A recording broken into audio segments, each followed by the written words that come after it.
Peace. What up? This is Bobby Simmons from the hip hop band Stetsasonic and Flava Videos TV show. Anyway, y'all checking out the L.A.M.A.R.R show, man. Listen, we're having a great conversation. Y'all should tune in and listen. And when you watch and you listen to our conversation and join the conversation too with your opinions, man. I like having good conversation.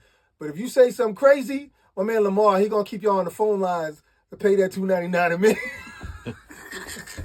Watch the L.A.M.A.R.R show, y'all. Don't play. Check it. But I'm talking to him like nobody knew who Irv Gotti was. I'm talking when he was DJ Irv. That and when they were called the Cash Money. Cash Money. Yeah, I played that video. He brought it up on a VHS. Wait, the first video with Ja Rule? Yeah. With the black and white one? Yeah. The black and white? Oh. Yeah. He brought it up to the station. It was on VHS. Yo, you premiered that? Yeah. I played. This is what I'm saying to them. I was like, yo, I've rocked a lot of videos for people, and they will always ask me, how much you charge? I don't charge. Give me the video. My job is for the people to call for it. I don't judge the video. They judge it. Yeah. I can like it or not like it. If I don't like it, I don't care. Play it. Somebody asks for it, play it. Yeah. I don't have to watch it. My job was, what you want to see? I want to see that new Cash Money. Okay, we'll play it. My job wasn't to judge it. Oh, it's whack. I'm not. Well, I did that to Tyrese one time, but I'm just saying my job wasn't to judge it. Wait, what song you did to Tyrese? Oh, no. But damn, I got to show you a lot of stuff. I had beef with Tyrese. When was it? Oh, you can clip the mic too. When was it? Maybe it was 2000. Oh shit! I don't break nothing. Nah, you good. Oh, you did. Oh shit! Nah, I'm fucking with you. I'm fucking with you. I'm fucking with you. I was lit up like Don. Don't say nah, that shit. Yeah. No, I was saying about Tyrese. I think it was 2001. Maybe it was 2000, 2001. Damn, when he was hot too. Yo, Tyrese was on. At the time, Tyrese. We can start. I'm going to show you something. At the time, what is this? Tyrese. At this time, he was the host on MTV. He had a show on MTV. 2000. I'm gonna show it to you right now. What was the name of it? It was because I was watching MTV 2000. I was definitely watching. I'll show it to you right now. It was MTV. The fuck was the name of that show? And DJ Scribble was his DJ. And he went on MTV and he blasted the fuck out of me. Because it was this show. It was a show we was doing. The show was with So For Real. Yeah. I was told Tyrese, Cannabis, and I think that's a crazy mix up. I think it was the Lost Boys too. I think the Lost Boys was on it. And someone hired me to host the show. And they said, well, Bobby, we need advertisements for the show. So advertisement you could pay me for. Mm-hmm. No problem. I do the advertisement. My people cut the commercial. And while I do my show, I'll announce everybody, I see y'all in Queens, I'm going to be hosting it. Do that. So I said it. And this shows you, at least at the time, it showed you how, I don't want to say big, but how Flavor Videos was connecting with fucking people. Because Tyrese had family in New York. Oh, shit. He had family in New York that was watching my show.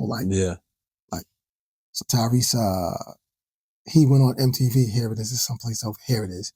He went on MTV and put me on blast. You heard of a man named Bobby? I never met him yet.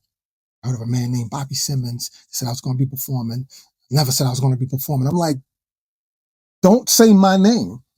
Go to the promoters. They paid me to promote who's going to be there. Yeah. So I went on the air. I took Tyrese's video. I said, I'm not playing Tyrese's video no more until he corrected shit. I took the video out. I tore it up and shit. Like the tape. You took...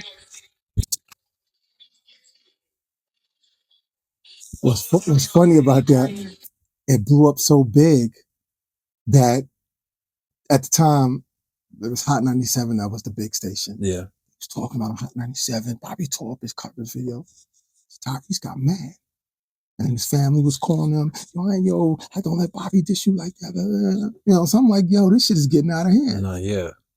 So Tyrese's manager, I guess at the time, said, look, we got to fix this thing because this thing is getting out of control.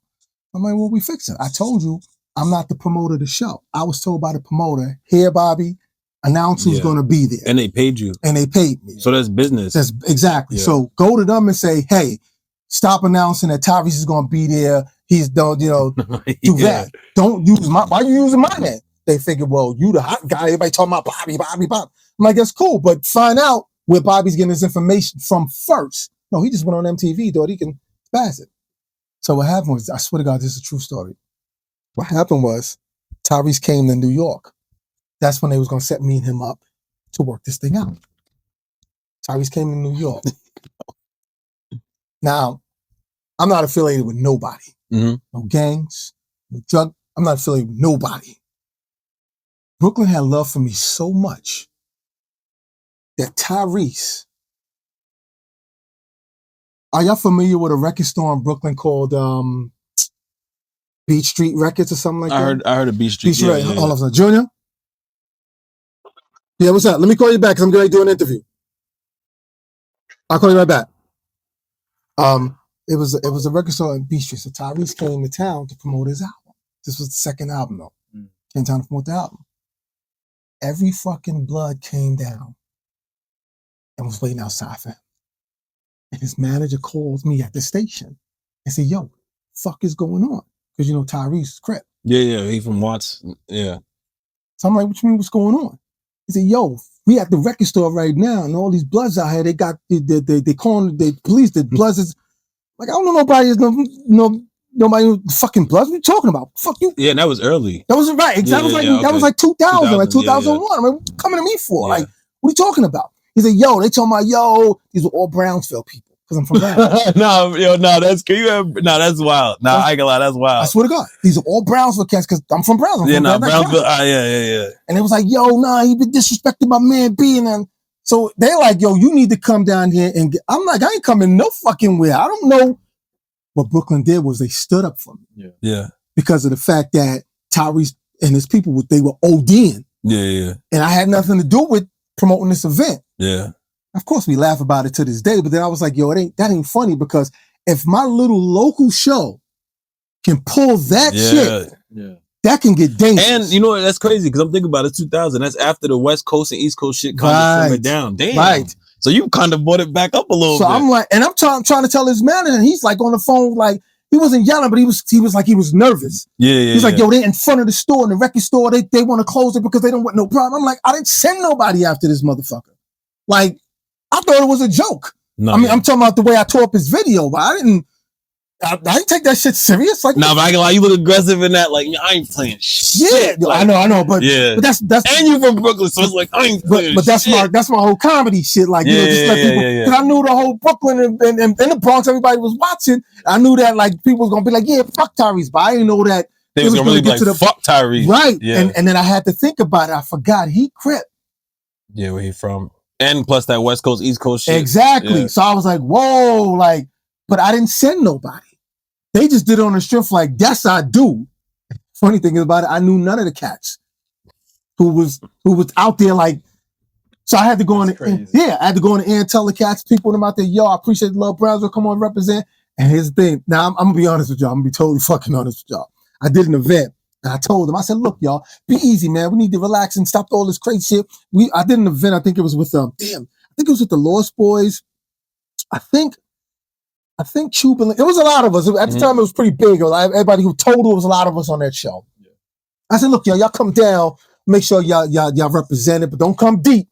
I said, the rest of y'all gotta pay. Maybe I get like 4 or 5 of y'all because I'm, who. Yeah. I'm gonna be honest with you. I'm not gonna fucking lie to y'all. I said, damn, maybe I shouldn't invite them down because there might be some shit. No, they came down. They had respect for me. They had a whole club of fucking blood cats in. They was like, nah, be as I do. We in there. If we're going to do anything, we taking it down the street or whatever. We're not doing it. And that's what made me think like, wow, I didn't know this show had an effect on people like that. Because I'm not affiliated with none of that. No, yeah. My whole thing is just like, I've been doing this shit since fucking. And you always been you, like you never. Well, from what I know, because I'm younger. Right. From what I know, you never really been like, and you from Brownsville, right? Like, people from Brownsville, they from Brownsville, but you never really like. You let people know, but you never really came like, yo, I'm from Brownsville, like, right? You know what I'm saying, and you never flex your muscle. No, exactly. Again, because my whole thing was, first of all, people, even when I was growing up, they liked me how I entertain them, and that's cool because that was the whole purpose, like I told you, of setting up that flavor videos. It was really basically for me to entertain you, because I was in the comic world. Beside the music world, I was in the comic world. So I was like, let me just set this shit up. Like, so people kind of knew my character was really on some positive. innocent but fun shit. Yeah. It kind of reminds you of if you were snapping on each other in school, they knew I could do that. So it's like, well, we know Bobby, he could, they won't say, yo, fuck it. They'll be like, nah, Bobby crazy, man. Yo, man, you fucking like, stupid. Yeah. That kind of thing. They didn't look at me as if like, yo, would you, and that's why I spoke to those guys. I got to meet the two guys who fucking was like, nah, we surrounding this nigga Tyrese.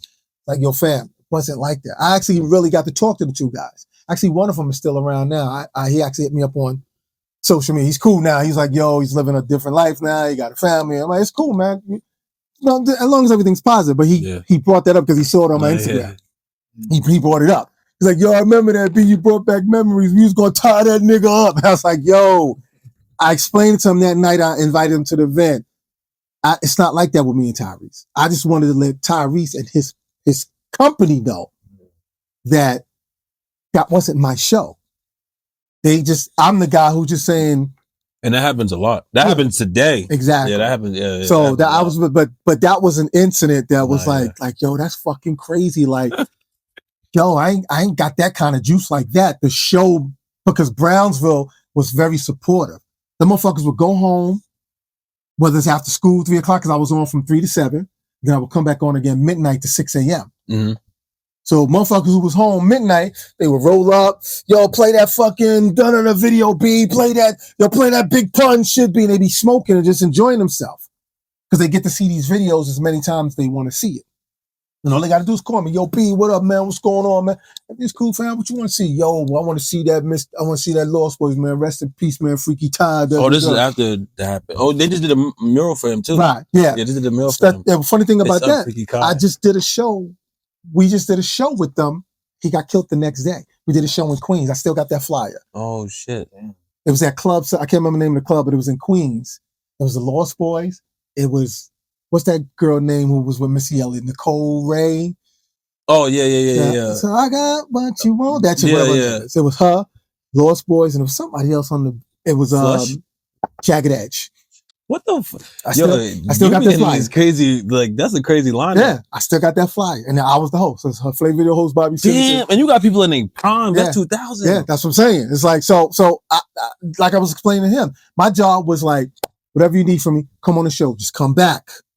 Just come back through, because you helping me, I'm helping you. Just yo, when your shit pop off and you on fucking whatever big show, just be like, yo, pick me up. Because I got you there. Right. Yeah. So, and most of them do. They come back. And he got killed the next day. And we was bugging out. Me and my man at the time, Ray Corn, he was my engineer, and we was like, yo, we was just with the motherfucker, but he was the wrong guy. Yeah, I heard. The guy that shot him thought he was someone else. Yeah, I heard. They was at another event, and he was leaving, and he thought that was the guy. Mm-hmm. And we was like, yo, we just left them last night. We just did a show with them last night. Got killed the next day. Yeah. There's a lot of different stories around that. Like, well, yeah, I mean, I don't know the exact details, I know what you mean, of that. But you're right. But that's the main point. He wasn't meant for him. Right, he wasn't meant for him. But I know we was with them the day before, and we were just with him like fucking yesterday. And I was young. His energy was different. Yeah. His son shout out to Freaky Cock. He keeping it alive. Yeah. And that's before we introduce, because the part that you talked about, like Brownsville holding you down, mm-hmm. I feel like that's kind of lost now. They still not with Brownsville, mm-hmm. but just the world period. Like, people rather try to extort rappers or try to anything mm-hmm. instead of like, yo, let's back him up. Like, you know what I mean? Well, I mean, you know what? You want to get some of this on tape, man? Because we sitting there having a conversation. Yeah, no, it is. I started. That's why I was like, keep going. Yeah, you know. In my mind, I'm like, I hope you record. Yeah, right. Like, you got mic check. That's how I was like, it's already recorded. Yeah, because that happened at Math Harvard. We was having a conversation, but Harvard was like, yo, we already recording. So I'm like, okay. He said, I'll just do the introduction later, but we already getting on it. But anyway, yeah, I think it's different now. I don't know. I'm gonna tell you why I think it's different now, and it's not the way it was before. Because everybody now, they broken up into parts. Everybody got their own certain family. Like, yo, it's like it's broken up. It wasn't broken up when we was doing it. No matter who the fuck you were. It's like, nah. Whatever the problem was, we was doing this. We taking care of this, mm-hmm. and then we'll holler back later. But we taking care. It was really like that. I don't want people to gas you up there. Oh, back in the 90s and the 80s, everybody was separate. No, they weren't. we were fighting with each other. We didn't like the cats up the block. Don't come down this block. We didn't like them. But if something was serious within that circle, exactly. Yo, what's up? I don't know, but such ran down the block and he pops us up. We all running. What? Where? Who? Yeah. We running together. We'll deal with all that other bullshit later, but we running together. No, yeah. It ain't like that now. No one runs together now. Yeah. And it's because of a lot of people are selfish. That's the wrong kind of selfish. Right, exactly. That's why it's broken down. It's pretty broken down now. And it's sad. Some people is trying to put it back together, but it's hard now because the picture everybody getting now, particularly the music industry or particularly the community in general, to them, it just look like, nah, that's not it. What it is this is what it is. And they're getting lost into it. Even though our people got lost in it too, but we have people who reminded you, nah, it looks like this. Yeah. It does look like that over there, but over there is not as good as you think it is, but it looks like this. I'm gonna give you a perfect example. I did an interview with Eric Adams before he became mayor. He was running for mayor. And I'm on it, I've known Eric Adams for years. I've known because we used to go to his toy drives all the time. Yeah. We have the toy drives in Brooklyn. We always represented him because he was someone we knew from the hood when he was a cop. When we was young, we knew him. We knew who he was, and his brother, we knew him. So when he was running, we was like, all right, it's all good. And then when he started to run for mayor, we was like, okay, we got you, but we need to talk to you first. And we spoke to him. And I even spoke to him on my show when he was running. I asked him a question. I posted it. I asked him a question about the homeless. Yeah. And he danced around it. Mm-hmm. I said, you know what, though, man? We're going to wait till you get it. Because even though you danced around it, you may change it. We're looking at the same shit. So you did. So I reposted it again to see what people say about it. And I made the caption, so what y'all think about Eric, your mayor now? And I reposted the interview of me saying, the homeless situation, Eric Adams. And as he did, you didn't even get it. He danced around it. You know what, Bobby? Let's look at this as, you didn't answer my question, man. You danced around it. So now we're a little bit upset with him now. Because we thought, you Brooklynite. Mm-hmm. Yeah. You was Brooklyn Borough president. You know how these streets are, man. You was a cop. Yeah. You know how this is, man. So we definitely want to make sure our black and brown brothers and sisters not being handled the way we were being handled years ago. We thought you would be the guy to sit in and be stop and frisk stuff and right. Yeah. We thought you would be that guy. You look like you want to take it back there again because you see things is out of control now. Well, things is out of control because everybody's throwing their hand in the fire. Left wing, right wing, Democrats, Republicans. They got everybody dizzy that you don't even know what or why you voting for. They got everybody dizzy. I always said, man, why doesn't anybody support the independent party? Well, the independent party. People don't even know that there's independent parties running every year. Yeah. They always think it's the main two. Yeah, but they think well, the independent party's not strong enough. Well, they can be strong enough if we back them. Yeah. That's just it. Find it. Figure it out. Because right now, and I don't feel bad, but I kind of feel like a dummy because I remember when Joe Biden got elected and I said, you know what? Whatever. We don't care. Let him get elected, man. We don't care. He's old. Let him do the 4 years because when the fourth year come, I'm sure the Democratic Party and the Republican Party is going to find a young candidate to put up against him. Look at this bullshit we got now.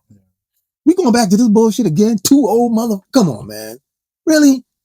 Like, are we really looking at this like, you mean to tell me the Democratic Party couldn't find nobody and the people couldn't really go, really? So now we got to deal with this bullshit. Too old motherfuckers. Like, really? Again. And then they tell me, oh, we in trouble. And it keep happening too. Right, it keep happening. That's when people say, yo, we in trouble. I'm like, what you mean we in trouble? We've been in trouble. Who lying to you? Yeah. Like, we still out here hustling for real. Some hustling still on the struggle. Some hustling just like taking. Some hustling just like, I'm enjoying my journey. The prize is at the end of the rainbow. And it's crazy because they make like drug dealers and they make everybody look bad when it's like technically you worse. Right. You know exactly. what I mean? Like, yeah. So, exactly. Yeah, that is crazy. So to come back to your your answer to that question is, as far as the way Browns are, everybody's selfish. Everybody's really selfish. And even the rappers, man, the industry no longer is the entertainment industry for people who really want to be artists. Mm-hmm. It's not that no more. It's really bringing in any affiliation, whether it's gang affiliations, whether it's just a little bit of everything. A little bit of everything. Yeah, exactly, yeah. Like, I'm bringing you in. We're going to run this because Suge Knight showed us how to run this like this. Do you feel like there's no more mentors? There's mentors. There's mentors. Okay. A lot of them just ignoring them. Yeah. What's his name said something the other day? What's my man's name? He has a big popularity too. I don't know if you want to promote him. Yeah. What's his name? He the one that did the big giving away. Kasanat? Okay.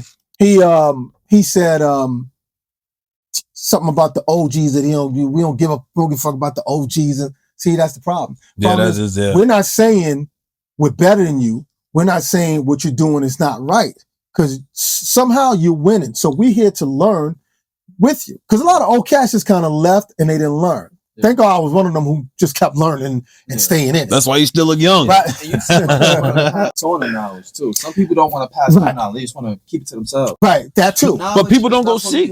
Yeah, exactly. No, exactly. Right. But people don't go seek because, like, look at this. We're doing an interview right now. You know what I'm saying? Because we want to, like, people don't even look up the legends they got around, or just not even legends, but just any type of mentor around them. And plus, like, if somebody older than me and they've been outside, whether they was doing stuff, not doing stuff, but they've been outside. If they telling me don't do something, they telling me that for a reason. Right. Like, how many people, we all got uncles and people that's been locked up. So it's like, why not listen if they tell me, especially if they've been through it. Right. But it all depends who you talking to. And if whoever you talking to, if it matters to you, who you speaking to. It don't matter to me. You was locked up. You know what I'm saying? It don't matter. It all depends who you talking to. Yeah. It could be an uncle who was in jail and did that. And some younger might be like, yeah, but look at you.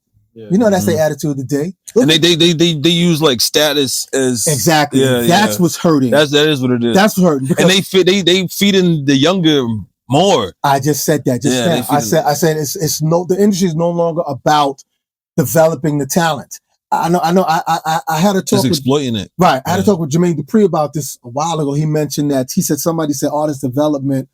No one do artist development no more. And he said, well, there was really no artist development. There was always artist development. And he said, well, name an artist developed for me. And everybody named it for him. Motown, Clive Davis. You know, they did. Mary did. Right. Their first 3 albums is like. They did artist development. But I think the only reason why he's saying there was no artist development for him, because when he brought out his act, he didn't do it. It's not the fact that he didn't do it. He didn't really have to. But he did develop them. No, he didn't really. But I understand what he meant by that. He didn't do artist development because he sold everybody what was already there. I met these 2 kids in the mall with their pants on backwards. True. But Bow Wow, because that was my generation. Like Bow Wow. Maybe Bow Wow. He every album he grew. Maybe like a lot of people don't like to admit it. Jagged Edge. But Jagged Edge, he did the same thing too. He didn't really have to do artist development with them. It's like, yo, just follow the pattern of what we see in the Jodeci and all them other cats is doing. What about Mariah? Well, Mariah is different. Mariah was with Columbia Records. So Tommy made sure that they wanted to, and she was a developed artist because they wanted her to be. True, you're right. She was already developed. You know, she wanted to be. They wanted to make her the pop star. But when you talk about hip hop artists or R&B hip hop artists, I mean, we don't have to develop them. Mary J. Blige didn't have to be developed. It was like, yo, do your swag, do your dance, be broken. Yeah. You don't try to. We're not gonna try to develop you to be like the princess. Okay, I get what you say. Yeah, you're right. It's like, nah, do that swag, do that Mary and stumble, and he did that with his acts. When he introduced you to Jagged Edge, they was they were stomping. They wasn't New Edition. They wasn't doing the dance step. They was just swag. Jodeci swag, backwards cap, and he didn't have to really do artist development. Let's just sell them what they are on the streets. Yeah, all right, that makes sense. So, but I kind of understood what he meant, but I had to make it clear to him there was a lot of artist development for companies and artists. Well, can you give some examples? Motown was an artist development company. It was Motown had a school. They had a school. Yeah, Berry Gordy called in like a professional woman to help teach Diana Ross and some of the other female artists how to sit right and how to talk right. You can't go on TV chewing gum. Yeah, we got this new. He's like, no, take the gum out your mouth. Yeah. sit like this. Be like, yes, we have a new, that's artist development. You're from the ghetto. Yeah. You're from the hood. Not to say that you don't talk proper from the hood, but when you go someplace, you're gonna be in the regular. You're gonna be like, your legs gonna be over. Well, yo, what's up? And the person who's selling you to the market is going, that don't look right. No, cross your legs, sit up right. Gotta adapt to the environment. Right. Mm-hmm. That's artist development. That's what Berry Gordy did. Even the male artists. No. Take the cigarette out your mouth, button up your jacket, and fix your tie, and look at the Temptations. That's why New Edition looked the way they look, because they were developed. Mm-hmm. That's why you can see the difference between New Edition and Belle Biv DeVoe. What's the difference? Belle Biv DeVoe wore whatever they want. Mixed boots, backwards hats, condoms on it. That's not. That's just like, yo, we just gonna be what it is, and TLC followed it because didn't Left Eye wore a condom on her eye and stuff like that. Didn't have to be artist development. Let's just sell them this. They're gonna like it, and the people bought it. Yeah. They bought it. Artist developed acts were Destiny's Child, Beyonce. Yeah, they were developed to be like, you girls is, you're not gonna be Total. Total will starve. Can't you see? Yeah. That was Total. Yeah. Destiny's Child was walking these hills, and I'm and the like switching the rotation. Right, exactly. Okay, I get. You're right. Right. What's her dad name again? What's her dad name? But he. He's talking about he's talking about Beyonce's father. Nolan's But yeah, he definitely helped. He developed her. Right. Kelly. Right. And because he was following the patterns of what he saw the Berry Gordys do. It's like, no, we know Joe Mary, Jackson. Right. It's like we know Mary's doing a swag, but you don't need to copy Mary.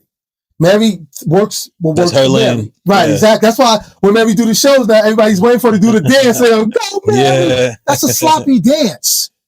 I'm not saying it's bad. No, but yeah, I get what you're saying. It's a sloppy dance. No routine. Right. Yeah. That's something you see at your family, somebody dance like that. Like, go, Mom. But we love it because it's hers. Exactly. So that make that work for you. And we love it. Like when Mary performing, when that joint come on, do it, Mary. We wait for her to do it. It works for Mary. It's not going to work for you, Beyonce. So we got to develop you to be Beyonce. That kind of artist. Whitney Houston was another developed artist. Unfortunately, later on down the line, the monster, the belly, the beast was coming out. Yeah. Because everybody just thought she was America's hot princess. She was beautiful. She sat up straight. Boy, when her and Bobby got together, she turned up. She bought knockout. Exactly. He bought Jesse. And Clive would always fight with her. You look horrible out there. You shouldn't act like that. You're a pop princess. Mm-hmm. And that's artist development. You go out there and we selling these people classiness, and that's what artist development is. Now you could be a hood rat if you want. Yeah. But we selling records, and we selling to a vast majority of an audience. It's a business. Yeah. So I need you cross your legs. That's what they do. Now, even though a lot of artists got through being who they are, mm-hmm. but you had other artists that was like companies like, no, we're not gonna. No, you're gonna be a bigger artist than that. You're not just gonna be some black R&B hip hop artist. We're gonna turn you into America's pop diva. I don't care what nobody say. Your audience can argue with me all they want to. I love Beyonce too. I know y'all love Beyonce, but Clive Davis knows how to create America's pop diva, and that's Whitney Houston. He did it with Alicia Keys. He did it with a couple of people. Yeah, but his main. Yeah, let me help your audience and everybody to what I mean by it, because I know they the secretaries, they type what are you talking about? You know what I'm saying? I'll be watching the secretary. Yeah. He just mad because let me explain to y'all why. Because Clive Davis knows. Go down his book of artists he signed and created some of the greatest female America's pop artists ever. Okay, we know Aretha Franklin is one, so shut up. The Queen. I don't care. Yeah. Exactly. Y'all heard him say the Queen, right? Beyonce, Aretha Franklin. Mm-hmm. Doesn't mean that Beyonce is not today's generation biggest star. She is. But let's go down Clive Davis's roster. Aretha Franklin, mm-hmm. Dionne Warwick. Damn, yeah. America's pop princess superstar. You're gonna be, Mm-hmm. Yeah, because she had that strut when she. Right. Oh, I forgot that. Yeah. You know what I'm saying? So you got Dionne Warwick. Then you got Jennifer Holliday. She was the one that did the original Dreamgirls with that voice. And I'm telling you. Yeah. It was always about the voice and the songs to Clive. Clive is like, yo, it's the songs that's important. I need the songs. Yeah. Then he signs Phyllis Hyman. Damn. I didn't know you had Phyllis Hyman. Phyllis Hyman, another one. Oh, great voice. She was tall. It was like, how do we market her? We market her with the songs. He would find the songs for them. The songs was always important to Clive. And then he'll dress you up later, but I need the songs first. Then comes Whitney Houston. When they introduced Whitney Houston, he introduced her as a black R&B artist. Her first major hit single was You Give Good Love. You Give Good Love wasn't a huge pop song. It was a big R&B song. He's like, okay, we got an R&B song. Now I need an America song. You know what America song is? Black, white, Puerto Rican, Indian. Country, international. Yeah. And he found it. He got it with Saving All My Love. He got it with Didn't We Have It All? He got it. I want to dance with somebody. I want to dance with somebody. Yeah. I need the pop songs. I need the songs that America's going to be like, oh, yeah. And he kept finding it, because then he found it with You're the Man That I Need. And he found it with I'll Always Love You. And he would find the songs that's going to be America's song. Like America, the whole world. Like, oh, I'm saying. So you can say whatever you want about Whitney Houston. We all know at the end she had issues. Yeah. But Clive made sure before she died, I got the songs. So them songs gonna live forever because I was able to find them. Yeah. You got them. And that's crazy that you ran down that list, because now that I think about it, all of them have that one song, like you saying, that's a huge, like you could feel it, like they singing it, they singing. Yeah. He was always about that. They got that big, He was always about that. He was mad that he never signed Luther Vandross in the beginning. Now he signed him later. That's what the Take You Out Tonight album he did. That was on Dance Clive's with My label. Father and all that stuff. Yeah, that was on Clive's. Clive signed him then when he left Sony Records. But Clive wanted him in the beginning because, again, Luther not only had the voice, he knew Luther can pick the song. Yeah. Like, it wasn't about finding that hip hop song so everybody can bop to it. It was like, no, find the song that everybody's going to sing. Like, this is America's song. You know what I'm saying? No, yeah. Now, some people may not understand that who's watching now, but you get it. Like, everyone sings I'll Always Love You. Everyone can't wait for everyone's waiting for that. Clive knows you gotta do the Dolly Parton song over. I'm telling you, if you do it the way, you know. Because people forgot about Dolly Parton. Yeah, they did. But it wasn't America's song. Yeah. When Dolly Parton did it, it was for the country. Yeah. No, Clive was like, no, we're gonna make this. This is gonna be like the Star Spangled Banner. Yeah. He always you're right. He always approached his it's like a national anthem. Right. He always approached his artists when he was working with them, songs like that. Barry Manilow's another one. He's another one he signed. The Copa, and he was like, we gotta find a song that's gonna work for this white boy that people don't find attractive. Okay? See, back then, you didn't really have to be attractive. If you had the song, oh my goodness, I love the way he sang that song. And they try to make you look attractive later. Find the song first. Today, they try to give you the look and the song together. Yeah. That's what I say. But the look overcoming the song now. Like now, that too, exactly. About the look. That too. I always said, man, there's a lot of, and I say this, and people probably understand this. There's a lot of singers that are in church, heavyset women who can blow, really can sing.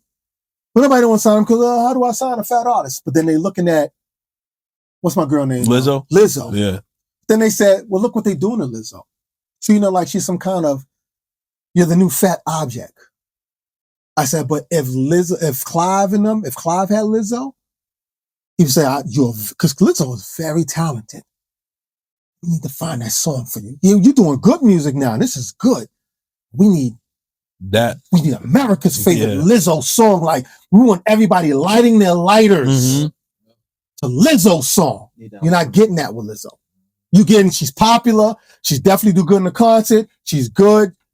She's famous. Whitney Houston overshadowed famous. She became a superstar. That's what they look for. And you become a superstar when you selectively pick the right songs. And you can develop. Michael Jackson was that. Y'all didn't learn from Michael Jackson? Yeah, hell yeah, man. Michael Jackson picked. They made sure he found the right song, but Michael Jackson said, I'm gonna do better than y'all. my song's going to be a movie soundtrack, every last one of them. Mm-hmm. And he would do that. And then he would change his appearances. And we used to freak out when he did that. We used to be like, what the Yeah, each time. Yeah, you're right. Each time. Each time he with the suit, and the leather jacket. Yeah. But you know what? It worked for him because he was able to rotate himself as an artist. All the people, like Little Kim and what up, y'all? Like Little Kim and everybody was laughing at Michael Jackson. Look at Little Kim and him now. Think about that. Yeah. When we were young, we was all laughing at Michael. Look at this, bleaching himself. Look at no. Look at Kim now. Come on, man. Some people trying to find ways to rotate themselves. And if that's, I'm not saying it's bad. I mean, you do what you want. I'm saying, but you got to figure this out. You don't want to be out of control. And if you don't change, because like whenever you got something new and hot, there's going to be people that's going to copy it and make it better. So then next thing you got to do something different. Exactly. So, I mean, the music industry is always rotating and changing. Mm-hmm. You just got to figure out a way how to fit in. The one thing that I've learned with us, I speak of us meaning Stetsasonic, is that we were able to work on a lot of separate projects with different people and new artists. Mm-hmm. So we said if it's working for them, well, now let's try to make it work for us. Because we're the OGs for real. Yeah. Like we're that group that came out of the 80s into the 90s. So, okay, Bobby, Stetsasonic, you guys are definitely pioneers, hip-hop pioneers. But these new cats is coming up. Because when the 90s came in, you had new cats coming in. Onyx. You had M.O.P. Smooth the Hustler. You had Nas. You had all these people who are now becoming the new leaders of the new school. Mm-hmm. You know what I'm saying? It's funny. Of the hip hop. Yeah. So it was like, oh man, are they gonna outbeat us? Should we have to worry about them? Of course you have to worry about them because we have to figure out, are we gonna be able to hang in with them or our audience is gonna leave us to run to them? We were the smart ones. We said, yo, I like M.O.P. and them. I want to work with them. I like Smooth the Hustler. We gonna work with them. And that's Brooklyn, yeah, right? Yeah, exactly. Yeah. So everybody win. Right. I work with Smooth the Hustler. Smooth the Hustler is actually on our new album now with a track called Cypher. You know what I'm saying? So it's like, if we had to figure out whatever's working for them as we working with them, whenever we decide to do what we're going to do, let's take that and take what they're doing and what we do, make it work for us. So we got both sides of the coin. We didn't go in there saying, yo, we the OGs. We know what we doing. We was doing this before y'all. No. M.O.P. was working on a different system. So now we have to watch Diamond D. was different. Yeah, we have to watch Diamond D and all them, how y'all producing records now. And so, you know, we didn't look at them like y'all whack producers. We're the producers. No. Like, anytime you can be the left behind producer. Mm-hmm. We never were those guys that thought that just because we had hot records and we produced them, that we forever the greatest producers. No, we had to go, okay, yo, who produced that Annie Up track? Oh, yo, that's kind of dope. And, we had to sit with those guys like, wow, what's your energy like now? That's how we did. That's how LL did it. Mm-hmm. LL was like, I'm just going to keep rotating with all these new cats, man. He stayed relevant. And it fit him, too. It's not like y'all tried too hard where... Exactly. You know what I mean? We always had love for our Brooklyn. To this day, anytime Stetsasonic do a show, we call Tech and Steel. Yeah. We call M.O.P. Yeah. We call AZ. We call Buckshot. We call all of them. Yeah. Because those are our Brooklyn. And those good people, they show they always show. Because I'm always out here, they always show love. They never say no. Anytime I call Tech Steel Logic and I say, yo, we doing they never say no. When is it? It's next week on this day. Hold on, B. Oh yeah, we around. They never, they never said no. I don't even recall one time Tech and Steel ever said no when we did a show. They never said no. They always come through. We called them to be on this new album with us. They didn't say no. Tech he already cut his vocals. Sent it to us. That's love. Yeah. But that's what I'm saying. We were never those kind. And one of the guys in my group is one of the best hip hop. Well, at least one of the best hip hop producers. Daddy-O? Prince Paul. Oh, Prince Paul too. Yeah. No, Daddy-O's a great producer too. But Daddy-O did a lot of work too that people didn't know he did. I didn't know. I didn't know. Nobody didn't know he did that Real Love record with Biggie on it. Nobody knew that. Yeah, that's crazy. Yeah, now you got to go back and read the album cover. Oh shoot, it does says that. Yeah. Nobody knew that. Everybody thought Puff did it. Puff didn't do it. Puff ain't do nothing. The smart thing about Puff was that he had a good ear. Yeah, he got a good ear. But he wasn't a producer. And he know how to match people up. Right. And, yeah. He wasn't a producer like, no. He hired the people. More like a composer. Right. Yeah. He's like, no, that's not it. And then you would fiddle around with him. Oh, that sounds better. Daddy-O did that record all by himself in his house. And Biggie wasn't even going to be on it. He asked Biggie to be on it, and Puff didn't want Biggie to be on it because he didn't want Biggie to be heard on a record yet. Oh yeah, because he was still. Oh yeah, because he was supposed to pop when he was supposed to do her interlude. Right. That's how. What song was that? That's how Warning came out. Not Warning. No, Warning. Who Shot You? Yeah, Who Shot You? Who Shot You? That's how Who Shot You came out. So he didn't want Biggie to be heard on anything, but it was like when Biggie went in and cut it in one take. That wasn't a let me do it over. That look up in the sky is a bird. That was a one take. You was in the studio? Yeah, I was at Daddy-O's house. Yo. What was that session like? It was. I always tell people. Wait, before we get into all that, because we didn't even introduce you yet. Wait, hold on. Yo, well, I mean, y'all already see who we got, but just in case you don't know, man, we got a legend in the. Oh, wait, let me run that back. All right, welcome back to another episode of the L.A.M.A.R.R Show, where we love art, music, and real rap. Real rap meaning real conversation. If you like the same, click the like, comment, subscribe, and share. You could do one, you could do all. Either way, it's never hated and always appreciated. Today, man, we got a super. Oh, wait. Shout out to my boy K-Rock, man. He pulled up too, man. What up, K-Rock? Representing that JOTF, man. Yo, but we got a super duper legend in the building, man. Like, this guy's a man of many hats, like, and still look young, man. Like, it's still all y'all, man. Like, yo, they was killing stuff since the 80s. Yeah, man. This guy's a videographer. Oh yeah, this guy is. I take that. He's a comedian, a drummer. I said comedian. It's so much. He's the blueprint to the reason a lot of people doing what they're doing today. As far as with skits, we get into all of this, man. He messed me up with the stories. I'm because I can't wait to get into this next one.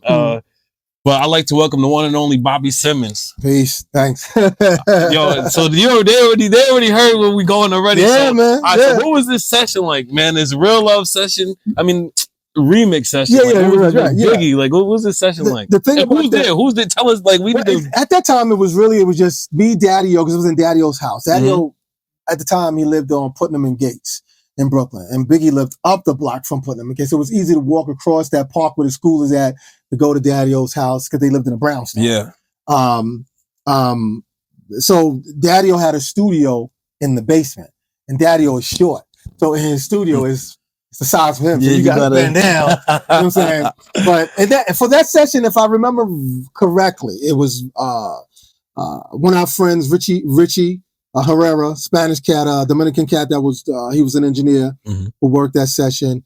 Daddy-O, Kadar, which is Daddy-O's partner, Kadar Massenberg. Puff was in that section, and Biggie was in that section. That's pretty much all the people who was in the session. No, was Un there?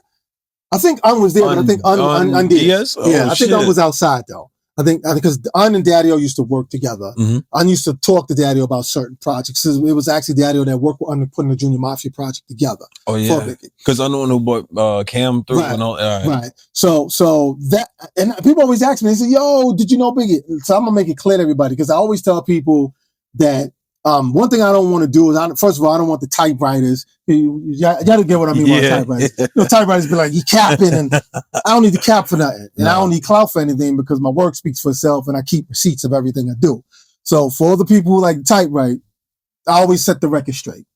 I didn't know Biggie like the way everybody thought I knew Biggie. People thought I knew him.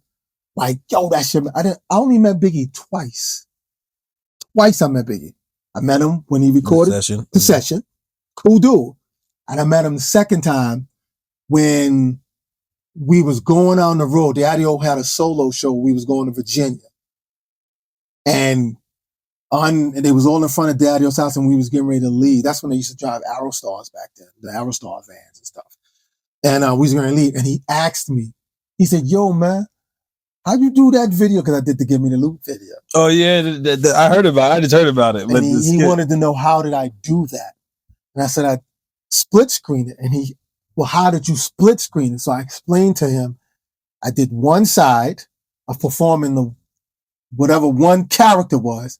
Then after I did that, we re-recorded again, pretending to me looking at the other side. Yeah, exactly. And I said, that's how I did it. We did it split screen, kind of like how everybody do green screen. Yeah, exactly, yeah. And because for people, because like my crowd is a little younger, there's no app to do this. You know what I'm saying? You're doing this manually. Right, like, exactly, manually in the studio. And I did that. Did I do that? No, I didn't do that on one take. I think I did that on 2 takes.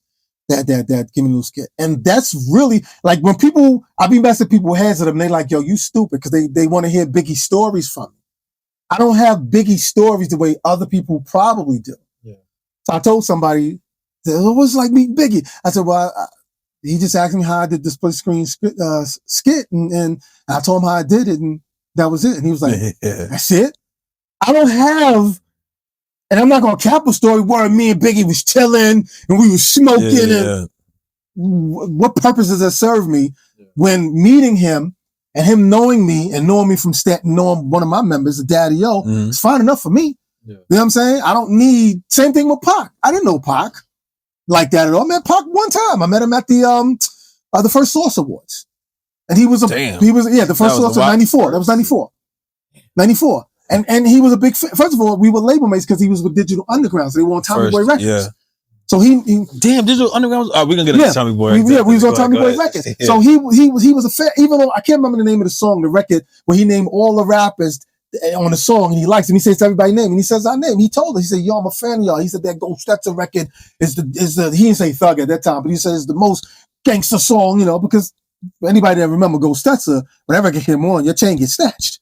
It's one of those Annie Up records of the 80s. You know what I'm saying? Yeah. So, but he was a fan of Stetsasonic. So my meeting with Pac was cool because he was, I'm sorry, I'm lying. Twice I met Pac. I met him at the Source Awards, and then I met him when he was with Tech and Steel one time. Oh, because he was with them heavy. He was with them, right. So, but again, it wasn't like. That was during the beef. Right. Yeah.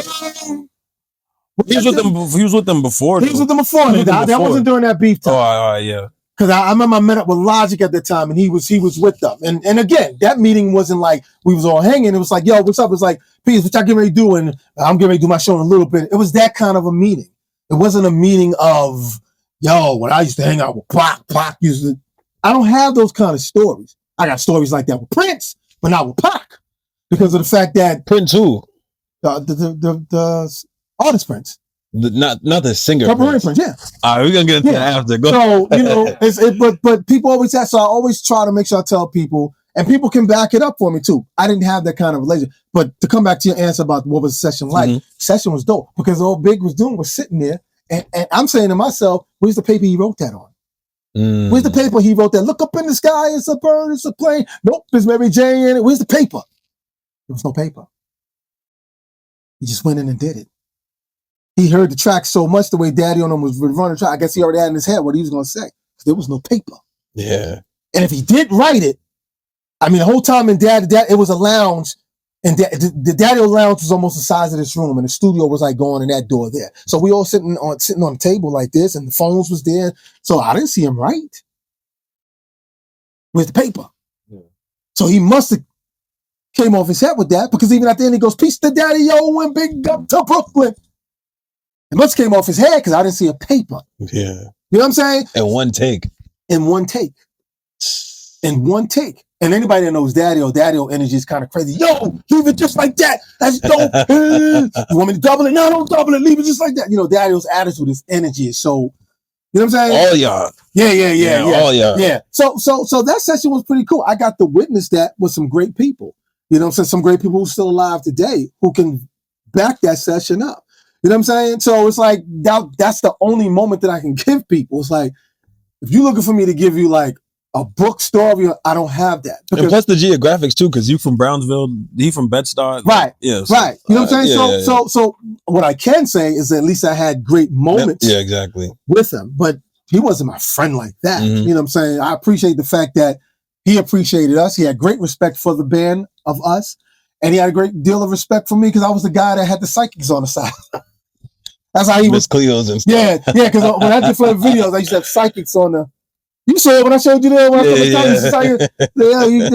what's up with you say? What's up with them psychics on the side? You know, so I appreciate the fact that he understood. He acknowledged too.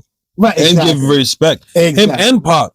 And that's the thing. People don't understand. Like, they was like huge. Like, all the stories that I hear about them and stuff like that from everybody, they always bigged up who came before them. Right. And the sad part is, like, when I was coming up, in my mind, I always, even though I heard the older artists, I couldn't really tell the timeline when I was younger. So for us, it seemed like it started at Biggie and Pop. That's you know what I'm everybody always saying? say. People say hip hop start now, man. Yeah, It didn't start with them. Nah. We appreciate their journey and how they contribute. Even Pac, how he contributed. I don't care how hard he went or how he was very brilliant at how he made his music and his records and his lyrics bounce around. Yeah. I heard he used to just go in the studio, record, and then be like, just find a beat for it. Now, see, that's the session I wish I could have been around to see. I can't give those stories. The only session I can give is that Mary J session. I can't give, and I wish I would have got to see the Pac sessions. Yeah. Because that, as a producer, I need to see how he worked. I didn't get that. You know what I'm saying? But I got the same information you got, how he would just go in and work. As a record producer, that's someone I want to work with. You know what I'm saying? Because he keeps me on my toes as a record a producer and arranger and a composer. Because then I know if he's going to color lyrically, then I need to color musically. Exactly. I need to work with some. So that's something I wish I would have had the time to experience. But even at the time when they was working, we was working too. Exactly. So we didn't have time to really come across each other and hang out, you know, stuff like that. And y'all was doing a lot. Right. That's what I like too. It's not like each, it seemed like y'all all was together and still doing your own thing. Exactly. And then bringing it together. Exactly. Yeah. So like under the same umbrella. Like that's, yeah. Exactly. So I mean, and big up Stetsasonic because we got because the intro got fucked up because you told me the stories and like we just got, I forgot to mention that you were part of the legendary, super legendary hip hop band. Yes, sir. Stetsasonic. And if you can't say Stetsasonic, just say Stet. Can't say it all. Just say Stet. That's right. Yeah, people always had the problem saying our name. They would go Stetsasonic. What I be like, just say Stet. Yeah. That's dope though, because even that, like, is that how y'all came up with the concept for that song? No, well, yeah, that's how they came up with the concept for that song because the name Stetsasonic came up from one of the founding members, MC Delight. Stetsa means style. All we wore was white. So whenever we performed, we wear white. Sonic means sound. Yeah, style. Our sound is different than everybody else. Everybody was using the big Lin drum machine. It was. Bobby was playing the live drums. Yeah, because we wanted to ask that. So how was that? Y'all were doing this. So Paul was doing the samples, and then you played on top of it with live instruments. No, most of the time, well, the On Fire first album wasn't even no samples. All that stuff was played live. There's no sound. It's just scratches. On Fire album is literally drums, keyboard, bass line, scratches. We sampled nothing on that album. Yeah, because the scratches make it sound. Yeah, yeah. We said all that was strictly live stuff. Go Stetsas live. There's drums and a bam, all that's live and went, all that scratching. We need the horns. Give me the horns. Went. We need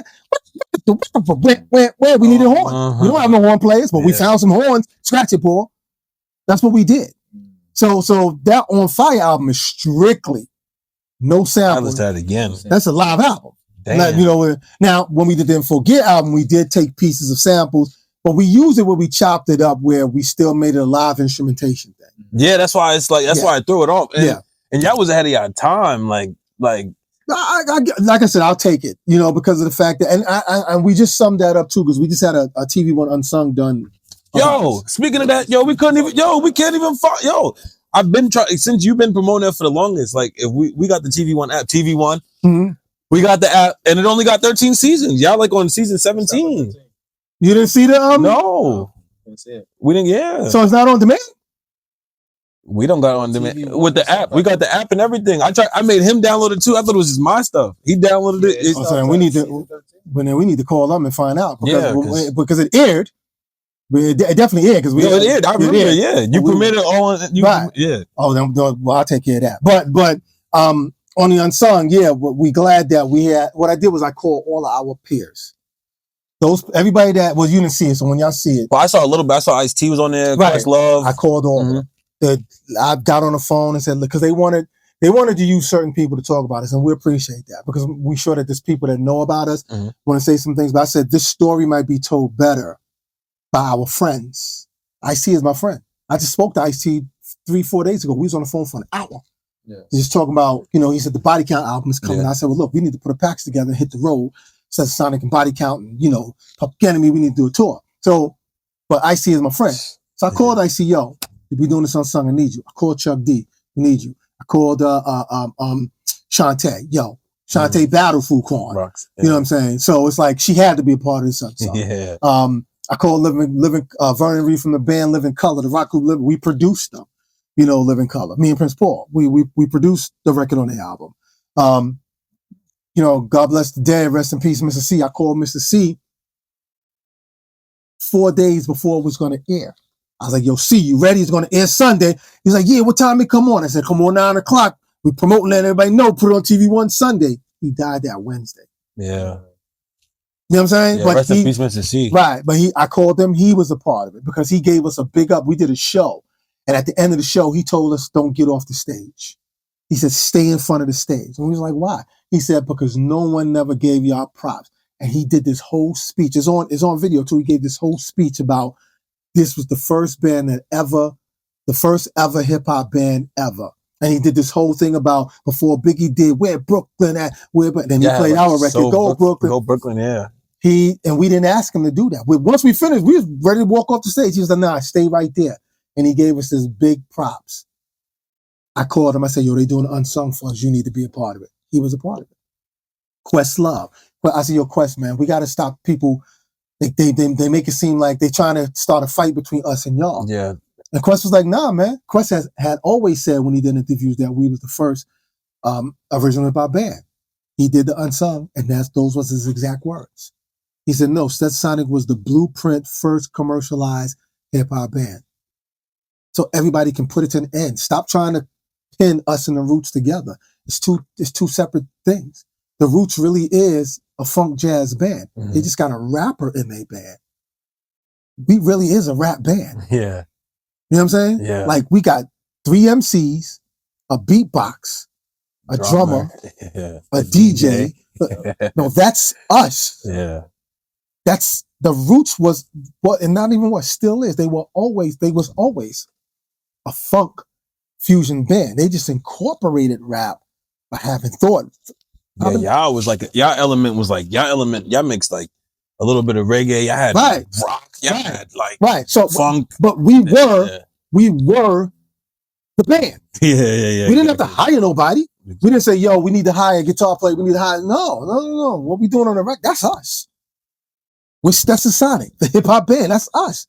You know what I'm saying? So I wanted to get, because Quest is our friend. Mm-hmm. These are our friends. So I was like, listen, man, we be watching people on social media wilding out. Nah, they not the pioneers. And look, we need to make sure we get this information right before somebody die. And then people be like, oh yeah, now I get it. No, get it now. Yep. You know what I'm saying? Yeah. And we thank him and we thank everybody that was a part of it because they was there on the journey. Ice-T toured with us in 87 and 88. He toured with us. Rhyme Syndicate. That's why we friends. And he lived in Cali, but he was born in Newark, so Jersey. We claiming him. We claiming him. But he's always been in Newark. He was at the Latin Quarters Club with us when we was in Latin. So he's always been there, and he has a great deal of respect for hip hop in general. Don't matter whether the West Coast. Yeah, he's a student. He knew where it was happening at before the West Coast took fire. But that doesn't mean he's going to leave his West Coast people out. Let me tell everybody something real quick, man. And no disrespect to people who maybe get mad at what I'm getting ready to say now. And I say we, speak of my group, Stetsasonic, Chuck D from Public Enemy, the Public Enemy members.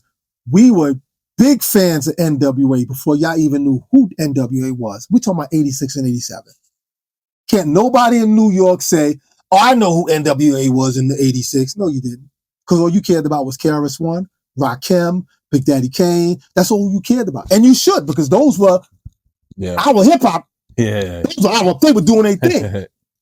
Every time we traveled, we always wanted to hear what everybody else is doing in other cities. We always was a sponge of music in every place. That's why we was able to work with the Red Hot Chili Peppers, me and Daddy-O, because we were sponging that stuff. You know what I'm saying? Jay-Z and them wasn't sponging that. Yeah, in yeah, yours don't sound forced. That's what I'm saying. It sounds blended together well. Yeah, right. We was like, yo, what's going on? And Wise and Ren became good friends before anybody knew who MC Ren. Yeah, all right. Him and Wise were friends, so nobody. But we knew who they were, and we liked them, and we supported them. They liked us and supported us too. That's why Ice-T was like, yo, I dug Stetsasonic. They weren't hardcore, but they records were dope. Yeah. No, he didn't say, well, he said we were hardcore. He said Stetsasonic wasn't gangster, but they were hard. Because our music was hard. Yeah. We didn't have to walk around like positive. Exactly. Yeah. And that's why Ice-T said they weren't gangsters. We wasn't walking around like, yo, we were grown men. We were like, you know what I'm saying? Some of the cats were part of the community of Allah, Nation of Islam. So we wasn't trying to walk around like being like thugs and you know, it's like we had a great deal of respect for our people. And even when y'all could have. Right. Oh no. But whenever Brooklyn ran deep, we ran deep. So get us through. Nah, yeah, you know what I'm saying. But we that's what. But it was still professional. That's what we was talking about earlier about artist development. Yeah. We knew that we were street cats, but we wasn't trying to bring that here. We didn't want people to think we were though, because they're gonna be look at these boys, they trash. They troublemakers. We didn't want them to think that's you didn't bring trouble, you didn't get trouble. So we didn't have to act like we were bringing trouble. You know what I'm saying? Yeah. That's what I meant by artist development. You go out on the road, you be professional, you selling records. Just because you rappers doesn't mean that you it's a business. You're a brand. I mean, now they talking about brand more now, but that's what it always been. Exactly. But brand in the day, you can seek trouble for branding. Yeah, get shot, and we're gonna brand that you were shot. You know what I'm saying? That's crazy. And people don't, they're using that for marketing and all that. That's what I'm saying. That's wild. That's wild. They waiting for, look, no disrespect, and I'm praying for a lot of cats that's in music today, but there's somebody right now looking like the evil spirit going, I hope Drake or Kendrick, one of them gets shot because then we can run up the streams. Somebody, that sounds fucked up. Yeah, they do. But that's what it is now. Somebody sitting there like this. Come on, Kendrick, say something fucked up about Drake. Somebody shoot. You saw what happened in front of his house. Yeah. Somebody shot him. Somebody waiting. Streams got to go up. We got to get this money back. Another story. Man. And I know it sounds kind of crazy to your audience because a lot of them probably not really in it like that. So it sounds crazy to them. This guy's. Because they only see surface level. Exactly. Yeah, they only see surface. I always tell people, to you, it sounds wild because you're not in it. Yep. But then when it happens, like, oh shit. Somebody literally, I know it sounds far-fetched because it sounds like a comical story. Somebody sitting waiting. They didn't get Drake. Who they shot? Security guard? Damn. They waiting. Mm-hmm. When was the last time we had a Pac and Biggie? Exactly. Somebody got to be the story to this. Mm-hmm. It's 20 years ago. And we can control it now. We can control it now. That's my point. Yeah. So they want to. That's good. The brand. Ain't nobody in corporation going to be somber, sad. Wow, Drake was really talented. Kendrick was really talented. They're not going to be sad. They got it lined up. Because even when they drop music, not them, but anybody in general now, when they drop music, it's like they got to tell a story with. Yeah. And look what they doing. You watch all of the social media pages, the TMZ. Oh, this sounds like another East Coast, West Coast, but he's from Canada beefing. Really? So now y'all want to make it an East Coast and Canada beef now. We got to go up. They don't even know how far that is. We got to drop like 6 hours to beef with them. You know what I'm saying? Yeah. Like, come on, man. Like, so they need a name for it now. Mm-hmm. Now, I'm from one who loves battle. Now, everybody asked me, what you think about Drake? I thought it was cool for a moment. Yeah. But, okay, enough. Enough. But battling, and that's the thing too. People keep trying to say, like, people, like you're saying, people who are not in it, they keep saying beef, and it's like, no, this is a sport. Battling, it's people that's cool and they can battle. Mm-hmm. You know what I'm saying? And it not be no bloodshed, right, or anything like that. Let's just keep it in the you him, I'm him. Right. Let's go. Yeah, but that's what happens when the audience get involved because they really want blood. Mm-hmm. Some audience really want blood. That's what sucks about it. Yeah, exactly. They really want. That's what I'm saying. I know it sounds funny. It probably sounds funny to y'all, but someone's really sitting there going, "Yo, people feeding off that. They feeding off of it."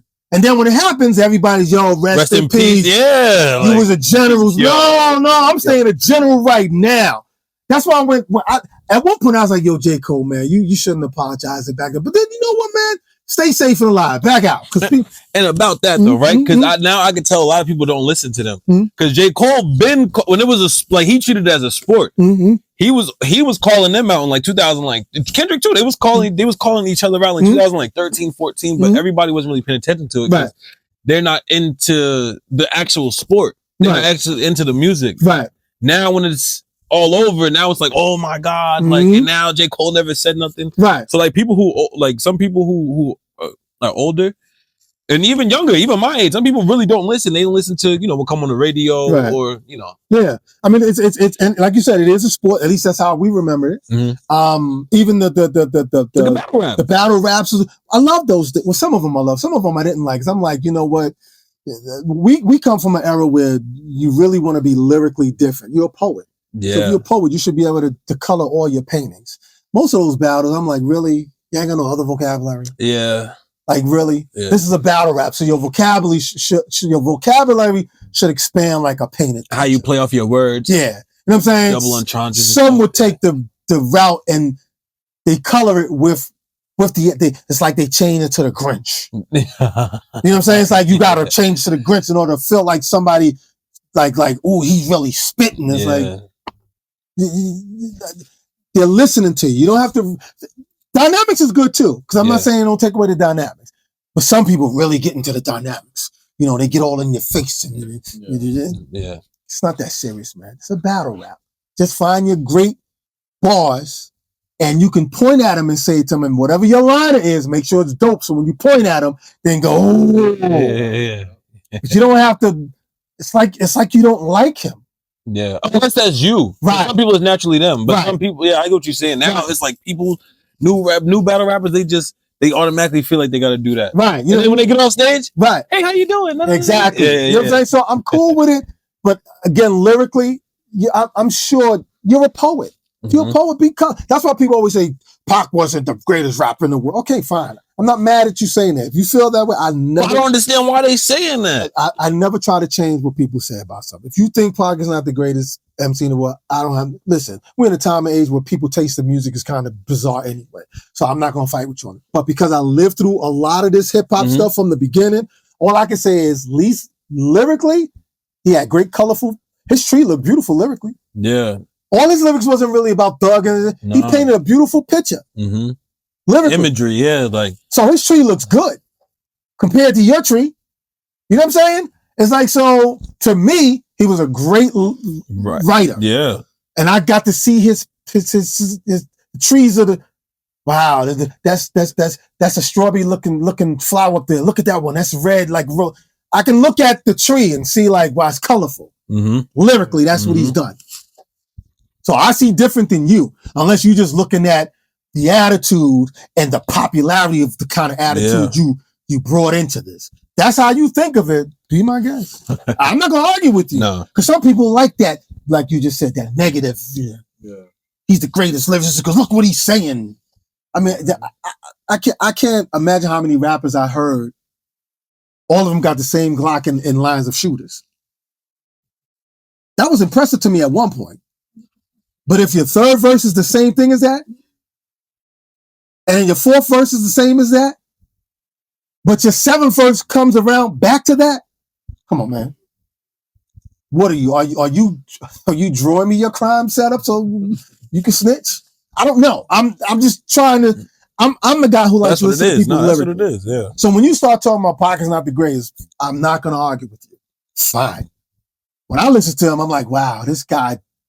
Yo, Brenda got a baby, dear mama, and temptation, and so many tears. Changes, I mean, these are beautiful stories. Then he got the Do for Love and Do for Love. Then he got the Hit 'em Ups, and he got the thought. Oh, okay, but at least he got a pretty tree. Yeah, it's pretty. Some people just got that one tree got a root, and you're like, nothing else can grow on this tree. Nope, because this tree is just what it is. Yeah, because people be like, oh, I'm like Pac because I'm a thug, but it's like, yo, y'all don't even know what he meant by that. Exactly. He explained what he meant by that, and that's not all he was. Right, they get it wrong. So I don't get mad at nobody. I just say I hear you. I look at it different because I always tell people, you can argue with me, you can debate with me all you want to. All I know is I at least had a fair share at producing artists. And I'm talking about big name artists. I didn't produce. Can you name some? Chava Ranks. If anybody's familiar with Chava Ranks. Yeah. Tony Terry. Houdini. Oh, shit. I mentioned Red Hot Chili Peppers, Me and Daddy-O. Yeah. Black Flames. Actually, we had a top 10 R&B song, Watching You with the Black Flames. They were an R&B group. They were kind of like, Russell wanted them to be like a BBD act. I wrote and scored the song in the movie Rocky V, called Home Sweet Home. I did Tales from the Hood movie. What's the checks like on that? Man, let me tell you something. I ain't trying to, but you know what I mean. I'm going to be honest with everybody because everybody's selling their catalogs. Yeah. It's a lot of money. And I'm not mad, because the money they offering for catalogs. Call me old and stupid. No, not stupid. Call me old and just, you old fashioned. Maybe so. I waited a while and I got a check from the Rocky V because what they do, they send it to you and a list comes of all the countries it plays in. It shows you where the money's coming from. When you get the check, it's like, because you already making a certain amount of money. Yeah. You're like, I'm good. I pay my bills. I can try. I'm not broke. So no, yeah. You're not. It's not like you're going, damn, I'm waiting for the check. No. When it comes. And I'm always reading where it comes from. Japan played the Rocky V, and Germany, Sweden, and it tells you all the place the movie plays. So how does it work? And should artists and producers, not saying that they should make that their purpose, but while they're doing what they do, should they also look into movie syncs and stuff like that? Some got catalogs that they just want to sell for the bigger dollar, and that's okay too. I have no problems with people. If you can get someone to offer you $100 million for your catalog, don't listen to Bobby. You know what I'm saying? Don't listen to me. Yeah. Because I'm the guy still sitting down and going, nah, man, when that check comes, I'm happy with that. No, I'm happy with it, but I think I might take that $100 million too if they offered it to me. I didn't get $100 million offered to me. So that's why I'm like, I'm cool with it still coming in every 6 or 5 months. But if somebody came to me from a company and sent the letter to my publishing company, because I'm with BMI. If somebody sent the letter to them and said, look, we're looking at all the BMI's catalog and we understand Bob Jean music is with the Rocky V thing, and we want to make them an offer. We want to buy this song, the catalog. Who's the writers? And okay, well, what do y'all offer? Tell him we're going to offer him $20 million for his catalog. Now, me, I'm a jerk. I would say, I don't want that $20 million. I'll be good with the nice checks. Sometimes you get 10,000, sometimes you get 15,000 checks that comes in and whatever. I'm happy with that. It's residual. Right. Yeah. If I was on a for money, then I'd be like, give me the 20 million. Yeah. Now, if they offer me 100 million, well, I'd be like, no question. Sell it. No, I don't care. Sell it. So that's why I don't get mad at anybody when they sell a catalog. It all depends what you sell it for. Exactly. If you sell it for $100 million, man, go get it. Let the taxman take his tax out of it. You still. But it also depends to who. I mean, if I was in it, I think it would depend on to who, because those still my babies. You know what I'm saying? Well, that's why I don't have a problem at saying if they're not offering me a huge kind of deal, I'm fine with the residuals coming in the way. Even Prince Paul said that too. Prince Paul said one time with the Stetsasonic catalog, and he said we was trying to do a new digital deal with Tom Silverman, but he didn't want to do it. He was like, we're not doing the same deal we did 30 years ago with you.